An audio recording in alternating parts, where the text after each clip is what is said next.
Hello, Hello, welcome back to our channel. If you're new here, I'm Andy, and I'm Jo. and we're here for This, The Everyman.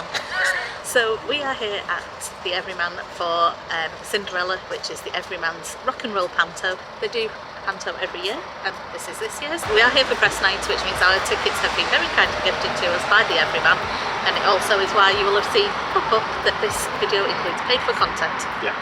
And now that we've stopped and slanted about 57,000 times because we are stood on the main road, let's go inside. Let's go inside.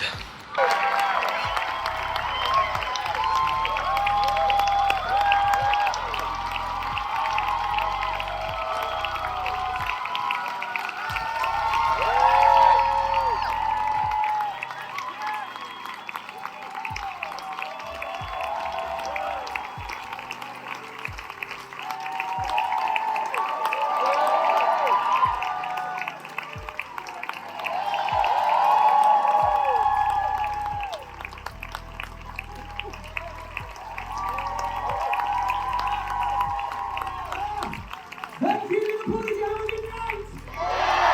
Please raise the roof for Brian!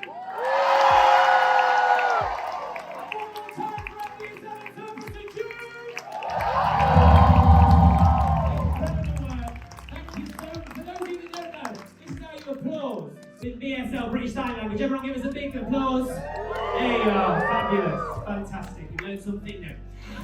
Right, so thank you so much. We've had a great time. It's been lovely to have you here. Just to let you know, the Everyman Playhouse are a registered charity as well, so we have got some buckets on the way out. If you are able to help our work with young people across the place, that'd be fabulous. But you're already here supporting. Thank you so much. And more importantly, would you like one more song? Yeah!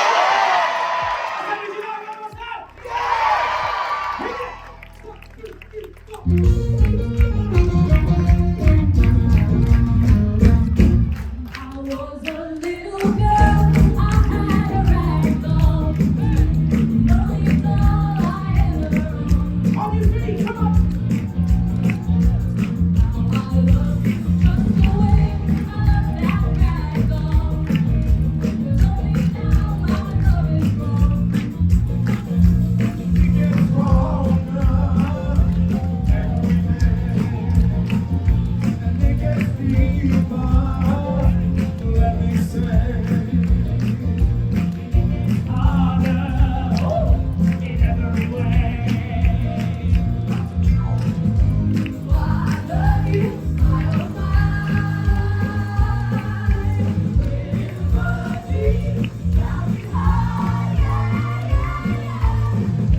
And we're back in the room.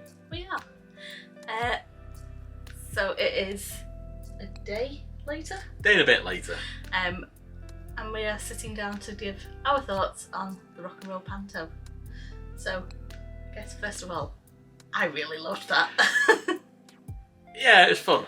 I mean, I've not really done a panto before, as strange as that must sounds. have done a panto as I a don't kid. remember doing a panto as a kid, but We used to do panto all the time. yeah, And I think we might have to start a new tradition to do the panto. I love panto. maybe. I loved that they had somebody doing British Sign Language. Yeah. And the sign language for panto was the knee slap. The knee slap. I realised me trying to do it sitting down. Yeah, it doesn't really off work. Camera, but it's a knee slap for Panto, which is just perfect. I loved it. I thought the way that they did the story. So yes, it is Cinderella, but it's not just. It's not Cinderella. My name is Cinderella. Ella, and I get called Cinderella because of all the cinders on my dress. Yeah. Kind of thing. The actual main character is called Ellanora, and it's that she writes comic books, and the comic that she has written is Cinderella. It just felt, I don't know, like a nicer version of the story. Yeah, fresh take on it, and being made it was something completely different to like every other version of Cinderella. Yeah. Let's face it, there's a lot of Cinderella pantos, which are pretty much all the same. so I liked that this one was different. Yeah, something a bit unique and interesting. Yeah. And of course, it was slightly tailored towards the Liverpool audience as well, with a few jokes. Yeah. Was the one about Norris Green on Mischief Night. Nice. Yeah. And Birkenhead. Birkenhead. Very long and drawn out Birkenhead. Birkenhead. So I know that for people watching we probably sound incredibly Scouse, but we're woolly-backs and I find it hard to do a Scouse accent. Yeah. So I've probably just insulted a load of people there trying to do the Birkenhead joke. But yeah, we're very sorry about that. Whilst everyone else who's like, anyone watching who's not from the Liverpool region is probably going, what are you on about, you totally Scouse? We're not. I thought the entire production was just brilliant. Yeah. The jokes, obviously it's a panto. The jokes work on two levels. There's the adult jokes and the kids jokes, but even the kids jokes were funny.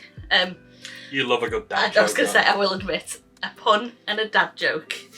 I love them, so I might be slightly biased in that.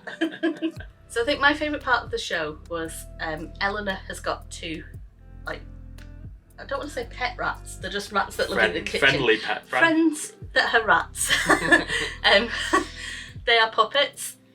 I'm not great with puppets. Yeah, they speak you out, don't they? Yeah, there's just ever so slightly.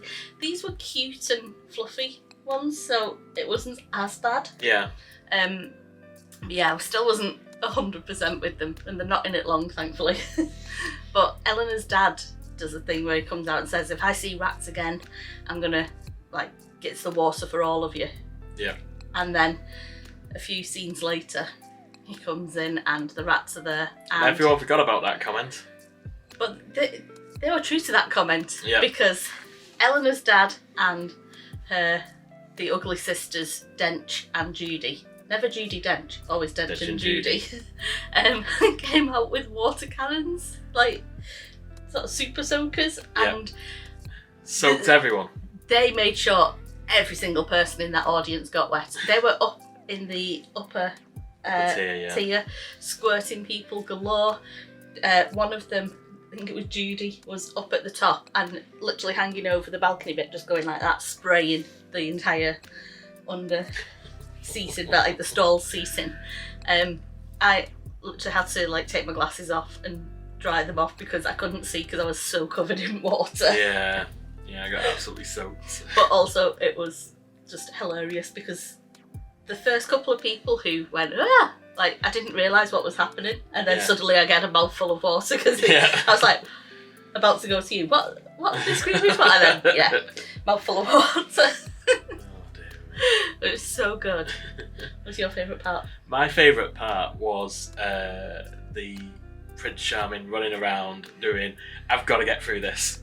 I've got to get through this. The whole bit was just hilarious. I don't know why, it just tickled me. I think as well, again, they were all over. Like, they weren't just confined to sort of the stage and the stalls. They were randomly up the in stairs, the upper tier, just everywhere around, running through the backstage and everything. If you just looked into the background, you'd see them just sprinting off round the back. Not only that, every single person who was acting in that panto was also playing musical instruments as well. All the cast were also the musicians. I think there was Tara, who was the conductor and general sound person with the band, but Prince Charming was on the drums. Judy was saxophone. And flute. and flute. The father dad, that was a guitarist. Yeah. Our Graham. Like we said, there is some... It's a Liverpool Panto, of course there's Liverpool jokes, but they had a thing of that fairy godmother was Scylla, and she had Our Graham, which is a very niche blind date reference that you have to be in a certain age group to understand. Yeah. Our Graham giving the recap of the dates the following week. So yeah, Our Graham played bass, I think. Yeah. Yeah, literally every single person played an instrument. They also all had amazing voices. Yeah, they were all really good. Yeah, I was really impressed with carefully getting poster come programme. So Amanita Francis, who played the Queen, and Ben Welsh, who played Dame Fairy Godmother, both had an amazing voice. Yeah, fantastic voice. They were so good. I think Grace Venus, who was Ellanora, also an amazing voice. Zoe West, who played Mr. Oogley. Just every bit a 80s used car salesman. Yeah. That was the vibe I got. Of like, I am going to make all the money. All the money. Loads of dosh. Oh. Right. Improv. Right? Amazing improv. Just to hop around on this. So, Mr. Oogley. In the first scene, it's Eleanor's birthday and they're trying to celebrate it. She gives everyone party hats, and at some point later they take them off to run away, but Mr. Oogley got the party hat stuck on the fake moustache that they have on and just leant straight into it and was just carrying on with the scene like nothing, and then everyone was chuckling because this was stuck on the face, and then every so often he'd be like, "Stop laughing at me!" It was brilliant. Our Graham forgot his lines a couple of times. Yeah, several times. And the fairy godmother kept going, "Didn't get that right last night either, did you?" And he's like, "Nope, tomorrow we'll try again." You were saying it's just a beautiful thing of Panto though, it isn't is, it? yeah. Nothing has to be... Nothing super serious. Yeah. Things can go wrong all the time in Panto. You just ad lib and carry on. Like later on, Al Graham was helping Eleanor out of the car and went, "Oh, you're going out this side this time. All right."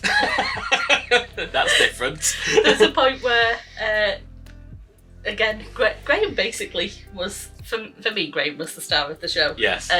But at one point, he is doing a line of trying to make like Ellanora feel better about herself, and he says about how his dad was a fireman or wanted him to be a fireman or something. Yeah, he wanted him to be a fireman. And Ellanora, like Grace Venus, who played Ellanora, was sort of just looking at him in a kind of like, okay, that's new. And then he just went, "I've never said that one before, have I?" And she lost it. She literally just went. It was like, had to not look at him for a few minutes. Just such an amazing cast. Yeah, it worked. They all worked well together. Yeah, definitely. Yeah, I think you have to be like really good friends to make a Panto work, and especially when the little things go wrong like that. Yeah, definitely. So no, you've never really been to a Panto. I know we've definitely been to one together at the Royal Court. It was like 10 years ago though. Yeah. Like I said, I went to Panto a lot as a child. I've written a Panto for a drama group. So, like, all those things that just sort of go into a Panto, there's a lot of it that you can't write, it just kind of develops. Right, okay. And yeah, the ad-libbing is just a classic Panto thing. Amazing night out with some awesome songs in it. Yeah. Highlight. I feel like I'm just constantly going, this was a good thing for me, but I really, really liked Ellanora and Prince Charming singing Kylie. Oh yeah. Because it was like a remixed, slowed down version of Pardon, Pardon. Okay. It's impossible not to bop to that. It is a total bop. I will try and hold up the full cast That's too far away for you to read that, isn't it? There we go. That's a bit easier.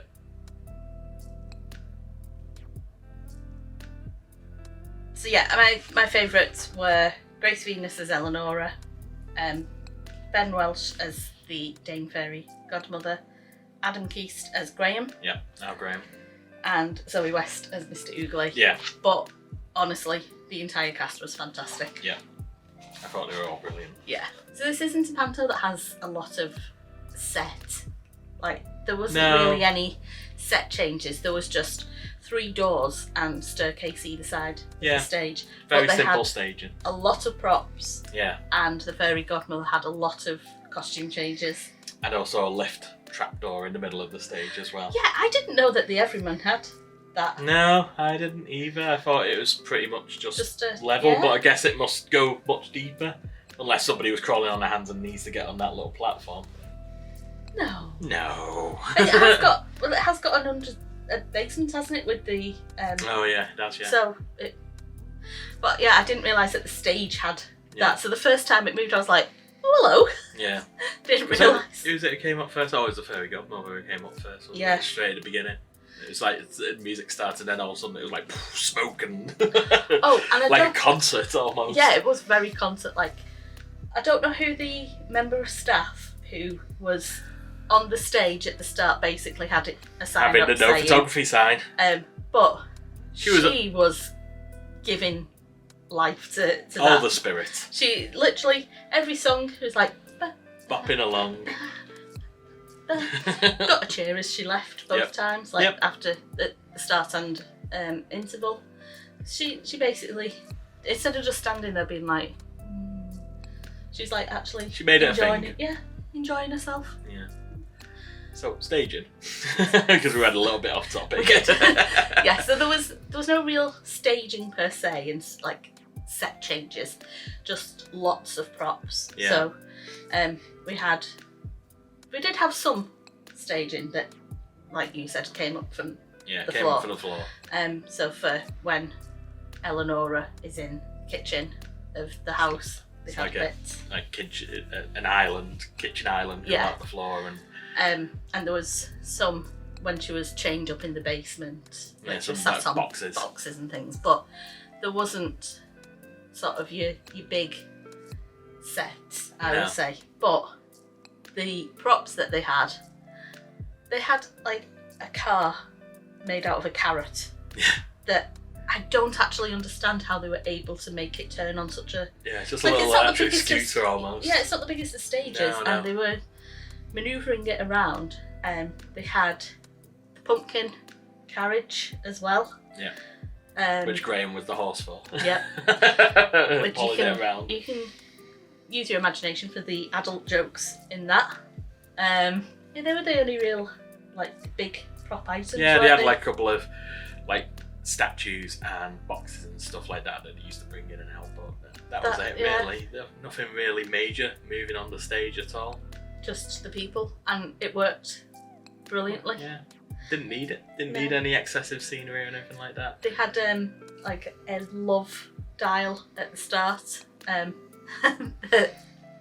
They didn't necessarily get pointing in the directions it was supposed to. Like the Fairy Godmother had to fix it and was like, almost there. Twist.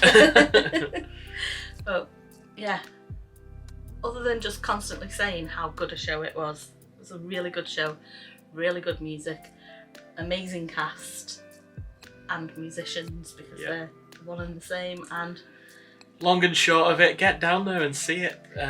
Highly recommend it. It is on until the 20th of January 2024. So plenty of time to go and see it. Plenty of time. One slight negative.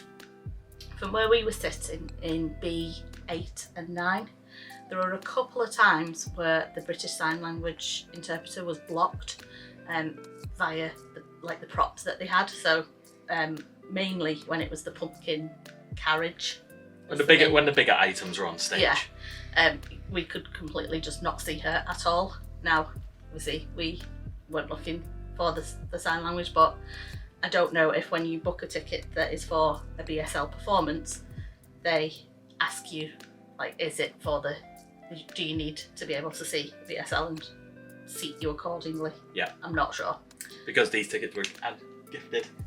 We Need to mention that. We said that at the start. Oh, did we? We did. We did. Just need to mention it again, just so you know. You've had a sleep since we filmed that intro, though. Yeah.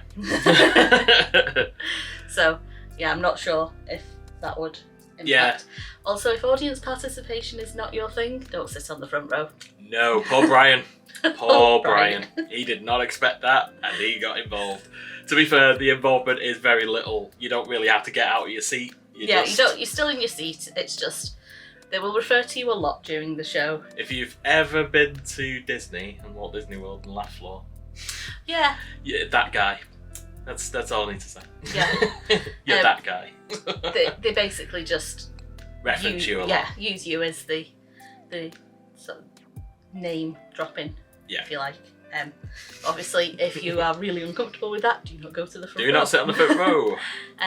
They do have a variety of merch available to buy for various prices, which you will be hopefully seeing now instead of our faces. The one thing that I say an essential would be the £5 refillable slush.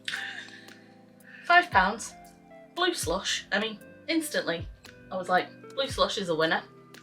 But for £5 you get it in a plastic reusable cup with a straw, and you can keep going back as many times as you want to fill that up, and there's no extra charge. So we had four refills. Yeah. So we're basically paying £1 a slush.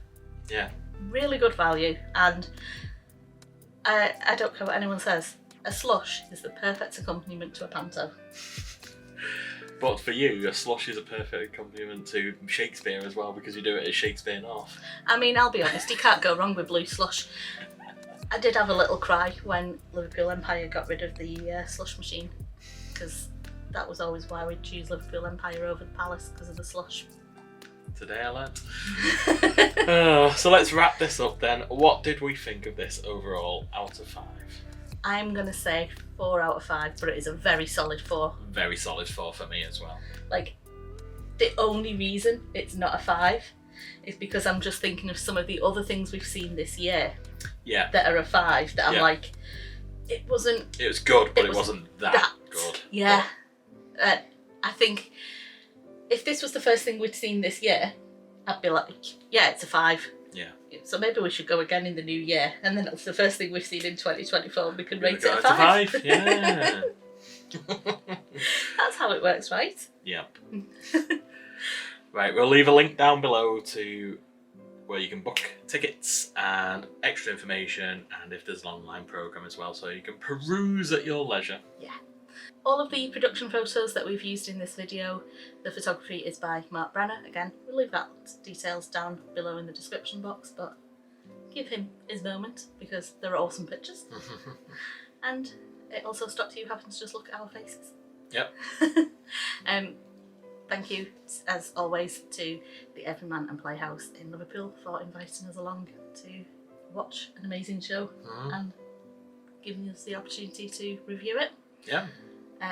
If you want to see more reviews of theatre along the M62 corridor and also exhibitions and restaurants, then hit the subscription box. Subscription box? Subscription button. Subscription button. I was like, as soon as I said that, I was like, it's not a subscription box, is it? Hit the subscription button down below, professional YouTubers. And also, we do have a website as well where we post reviews. Well, I say we. Joe posts the reviews every so often, and also probably a bit longer form than the YouTube video. Maybe. I don't know. I waffle a lot on YouTube, and I'm slightly more succinct on. Okay, if you want a TLDR review, check the website. And yeah, follow us on Instagram. I sometimes post on there as well. Yeah, you'll at least know where we're up to anyway. Yeah, I think the next video that is out on this channel will be our review of the Ralph Fiennes Macbeth. Oh yes, we've got that tomorrow, haven't we? We have. So this should be interesting. Well, it'll be our 3rd Macbeth of the year. Just get them all in. First it was Midsummer Night's Dream, now it's Macbeth. It's just the way it goes. Thank you for watching, and we'll see you soon. See you next time. Bye. Bye.